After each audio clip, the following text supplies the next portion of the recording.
One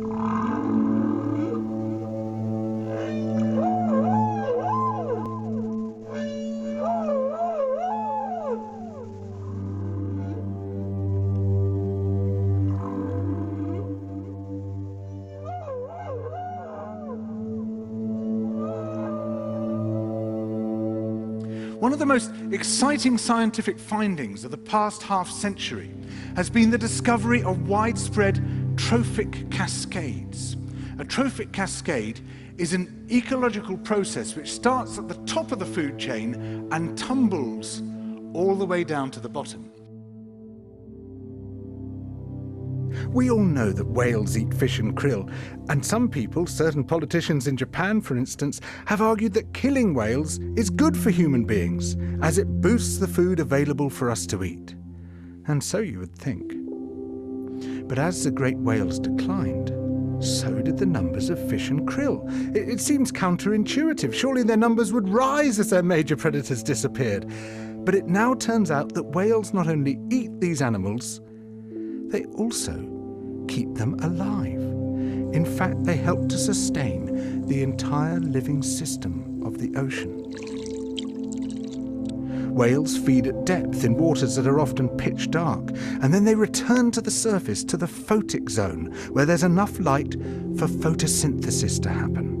There they release what biologists call fecal plumes, vast outpourings of poo, punamis. These plumes are rich in iron and nitrogen, nutrients which are often very scarce in the surface waters. And these nutrients fertilize the plant plankton that lives in the only place where plants can survive, the photic zone.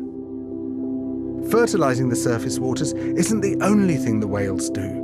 By plunging up and down through the water column, they also keep kicking the plankton back up into the photic zone, giving it more time to reproduce before it sinks into the abyss. Even today, though whale populations have been greatly reduced, the vertical mixing of water caused by movements of animals up and down through the column of the oceans is astonishingly roughly the same as the amount of mixing caused by all the world's wind and waves and tides. More plant plankton means more animal plankton, on which the larger creatures then feed. In other words, more whales means more fish and krill.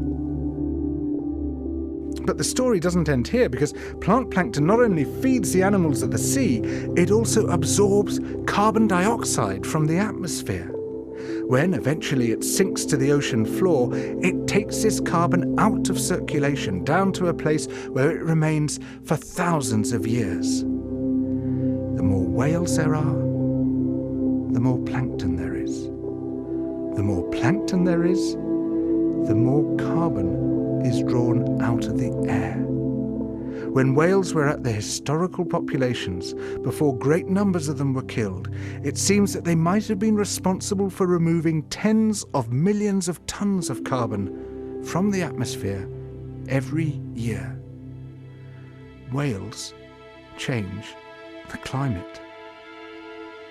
The return of the great whales, if they're allowed to recover, could be seen as a benign form of geoengineering. It could undo some of the damage we've done, both to the living systems of the sea and to the atmosphere.